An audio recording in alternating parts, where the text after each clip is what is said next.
Hello friends, very good morning to all of you. Today I am going to teach you subject maths of standard 6. So let us start.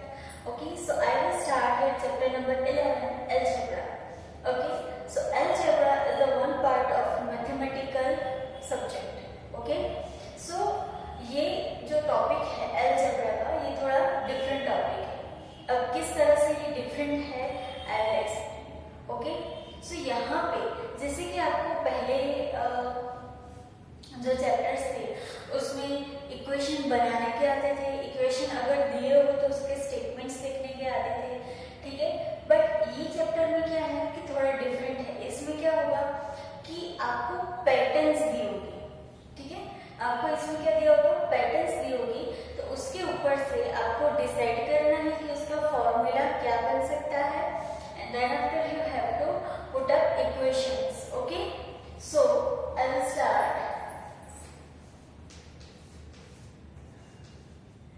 Exercise 11.1. Okay, so first we will see the question number 1. Okay, so first is the question is that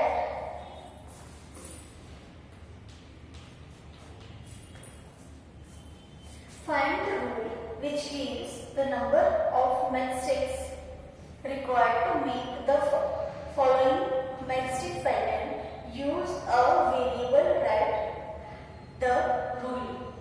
okay, so यहाँ पे आपको क्या दिया है, matchstick मतलब कि एक pattern दी है कि a pattern of letter T S, उसके बाद उसकी पैटर्न दी है.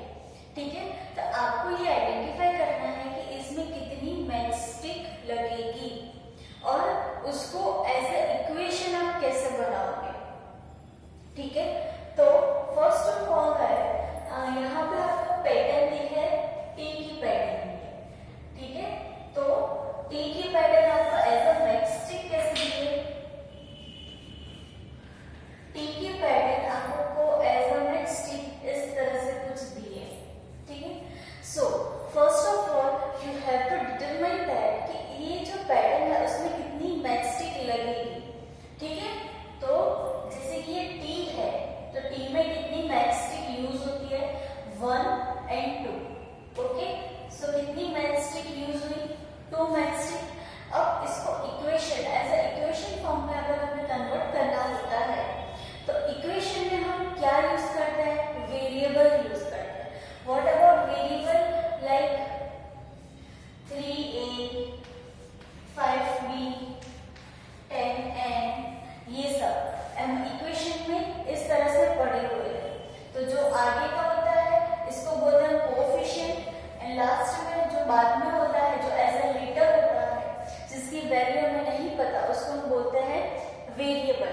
ओके, सो यहाँ पे जैसे कि 2 मैचस्टिक नंबर तो हमें मिल गया, कोएफिशिएंट हमें मिल गया, बट हमें उसका वेरिएबल भी साथ में पुट अप करना है.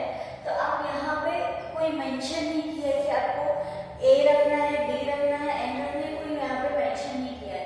अब वेरिएबल अपने हिसाब से रख सकते हो. So I will put here 2m. Okay, so this is your answer.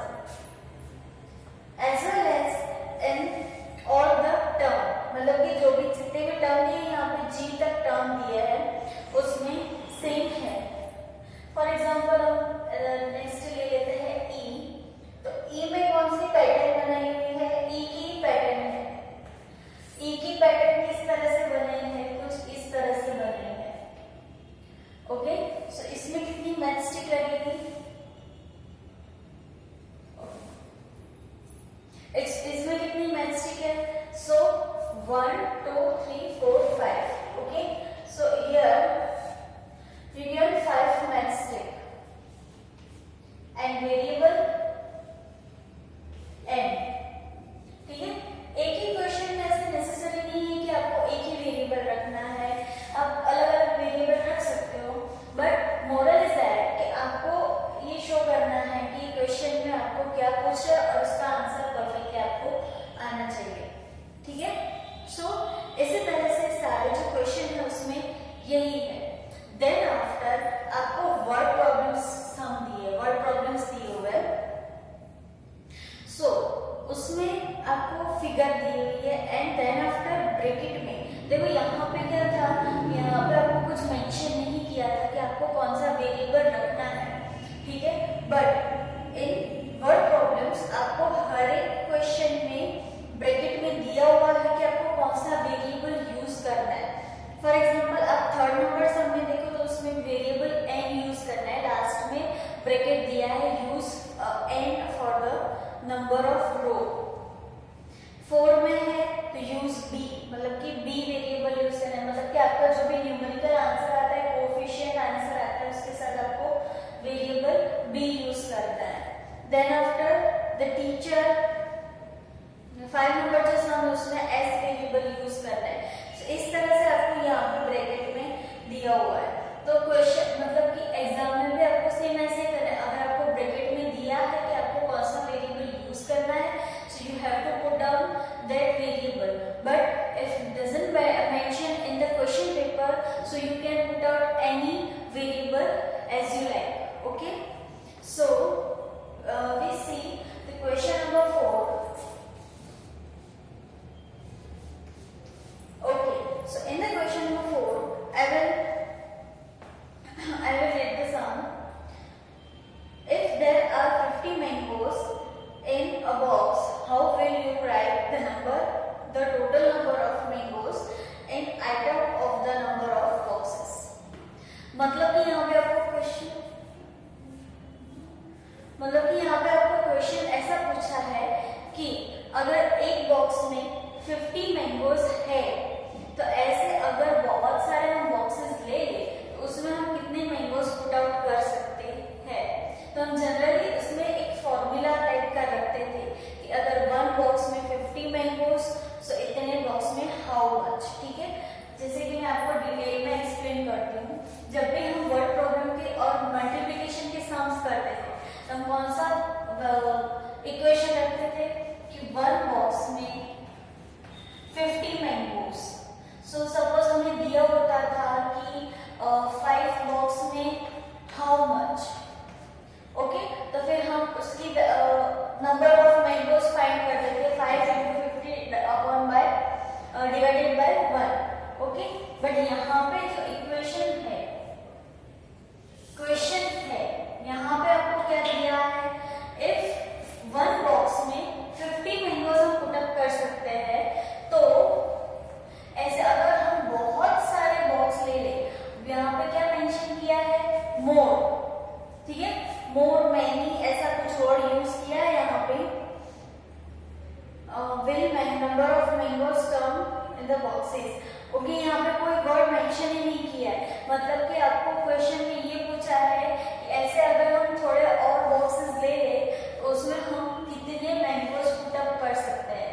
तो हमें यहाँ पे नंबर ऑफ मैंगोज फाइंड नहीं करना है, हमें यहाँ पे इक्वेशन फाइंड करना है कि इक्वेशन क्या बनेगा, ठीक है। सो जनरली हम जो क्रॉस मल्टीप्लाई कर रहे हैं वही करना है। सो क्रॉस मल्टीप्लाई में क्या आएगा, 50 into b divided by 1, तो answer is 50b, okay. So our answer is 50b। I repeat it again, यहाँ पे हमें कोई भी वैल्यू फाइंड नहीं करनी है, यहाँ पे हमें इक्वेशंस ही फाइंड करना है कि इक्वेशन कैसे बनेगी, ठीक है। तो ये हमारा इक्वेशन बना, okay. So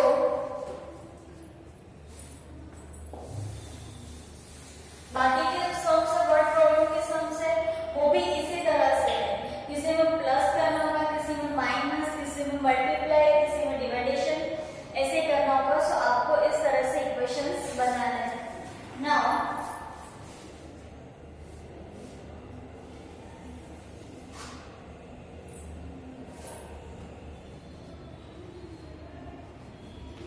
we are going on exercise 11.2, okay, and question number 1, what is in that? Question number 1, the side of an equilateral triangle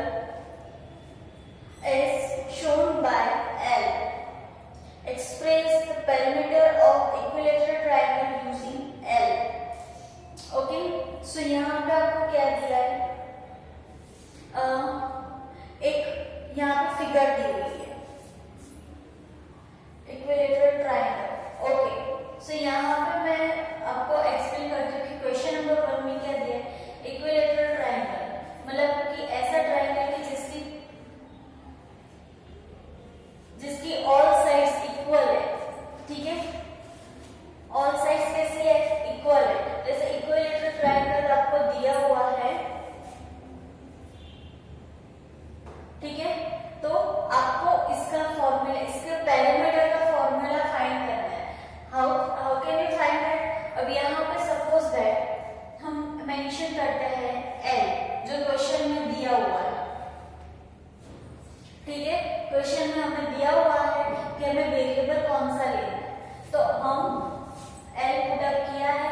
now parameter of triangle is equal to, what is the formula of parameter of triangle? A plus B plus C, A plus B plus C, ठीक है, we know that। तो A क्या है, L plus L, हमको यहाँ पे equation में कोई न्यूमेरिकल वैल्यू नहीं दी है, just we have to given variables. Okay, so हमें जो आंसर है उसमें भी वेरिएबल ही रखना है। So L plus L, so 3L, this is our answer.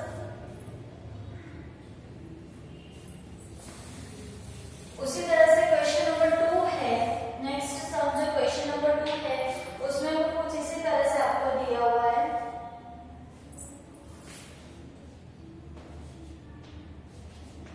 In question number 2,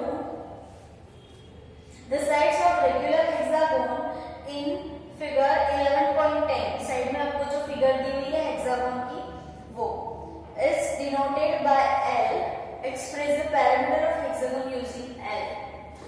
एकदम सेम सम है, सो यहाँ पे पैरामीटर ऑफ हेक्सागोन,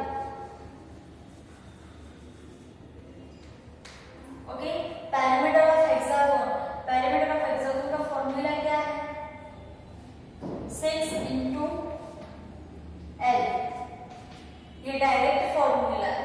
ओके, अगर आप इस तरह से करोगे तो भी यही आएगा, क्योंकि हेक्सागोन की सारी साइड यहाँ पे भी इक्विलेटरल है, मतलब कि उसकी सारी साइड्स कैसी होगी, सेम होगी। सो A plus B plus C ऐसे करके आप 6 साइड्स करोगे तो उसका कैलकुलेशन L आएगा, 6 time L, so 6 into L।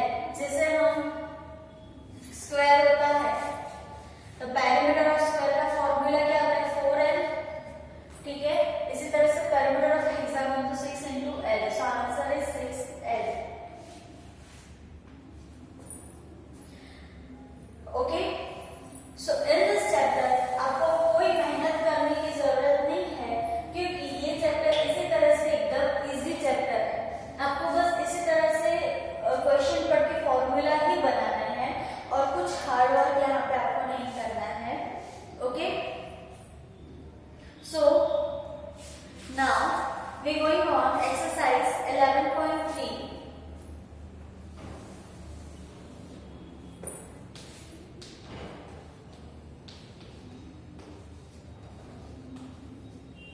Okay, so in 11.3, question number 1. Okay, question number 1 is the exercise. So we start from question number 2. Okay, which out of the following are expression with numbers only? मतलब कि आपको नीचे देखो A to G, यहाँ पे equations दिए हुए हैं, ठीक है, A to G क्या दिया आपको, इक्वेशंस दिए हुए हैं। अब क्वेश्चन में क्या पूछा है कि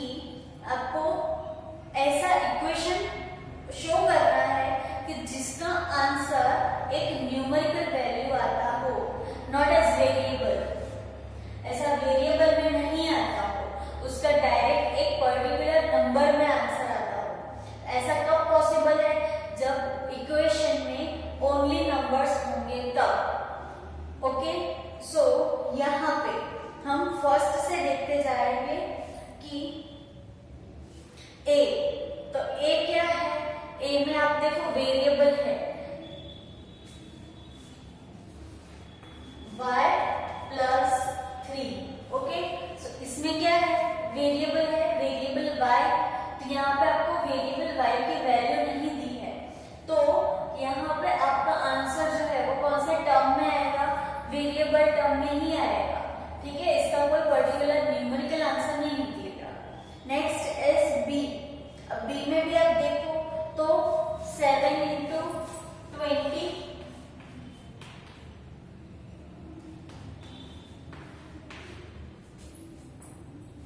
माइनस 8z। अब इसका तो आंसर न्यूमेरिकल निकल सकता है 140 माइनस 8z, बट उसके बाद नेक्स्ट जो स्टेप हो रहा है उसमें वेरिएबल z आ गया है, ठीक है, वेरिएबल z, तो उसका आंसर न्यूमेरिकल में नहीं निकलेगा, उसका कोई पर्टिकुलर नंबर में आंसर नहीं आएगा। Next one is C. Now सी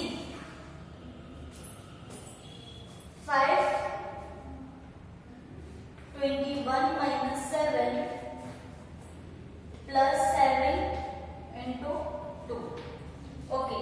सो इसमें हम अगर देखें तो 5 into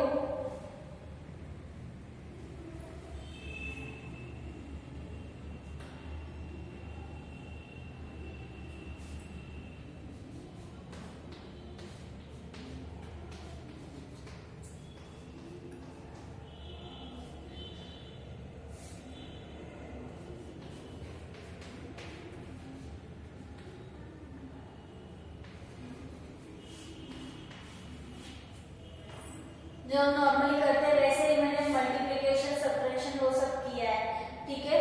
सो यहाँ पे आप देख सकते हो कि पहले मैंने ये माइनस किया है, तो 14 7 2 14 14 5 70 प्लस 14, तो आंसर आया 84। अब यहाँ पे देखो क्वेश्चन में ही हम देख सकते हैं कि यहाँ पे कोई भी वेरिएबल नहीं था, a b c x y z कोई भी वेरिएबल यहाँ पे नहीं था, यहाँ पे सिर्फ न्यूमेरिकल वैल्यूज ही थी, इसीलिए हम इसका आंसर फाइंड आउट कर सके ओनली इन न्यूमेरिकल वैल्यू, ठीक है। इसमें आप देख सकते हो कि कोई भी वेरिएबल नहीं है, direct number, okay. Next is D. अब डी में देखो, डी में भी सिर्फ एक नंबर ही दिया है, तो वो भी एज वेल एज आंसर, ठीक है। बाकी है ई एफ एंड जी, उसमें हम देख सकते हैं कि एक एक वेरिएबल सब में दिया है, ई में एक्स दिया है, एफ में एन दिया है एंड जी में पी दिया है, ठीक है। तो इसका आंसर भी हम as a numerical value find नहीं कर सकते, इसमें भी वेरिएबल्स आएंगे, ओके। नेक्स्ट इज दैट आपको क्वेश्चन नंबर 3 में दिया है, इक्वेशंस दिए हैं क्वेश्चन नंबर 3 में, तो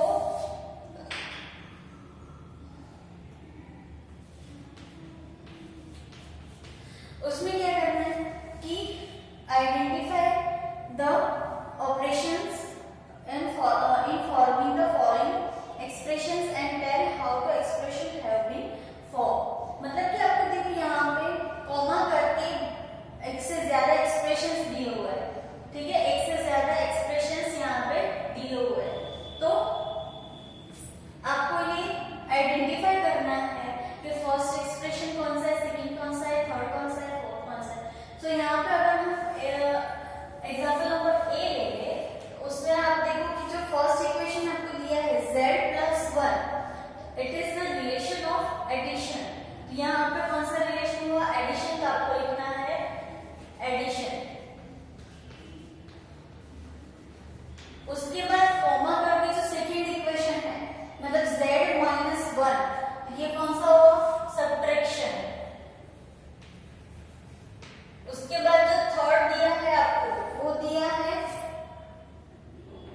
y plus 17, okay, y plus 17, कौन सा रिलेशन हुआ, addition. And last one is y minus 17, कौन सा रिलेशन हुआ, सब्ट्रैक्शन। बस इसी तरह से आपको बी सी एंड डी में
सब्ट्रैक्शन में ऐसा नहीं होता है। सब्ट्रैक्शन में आपको जिस तरह से पूछा है, जिस तरह से आपको स्टेटमेंट दिया उसी तरह से आपको लिखना है। तो 7 सब्ट्रैक्ट फ्रॉम p, मतलब कि 7 किसमें से सब्ट्रैक्ट हो रहा है, p में से, तो आपको इस तरह से फॉर्मूला रखना है। ओके, सो इसी तरह से आपको क्वेश्चन नंबर 5 में 6 में दिया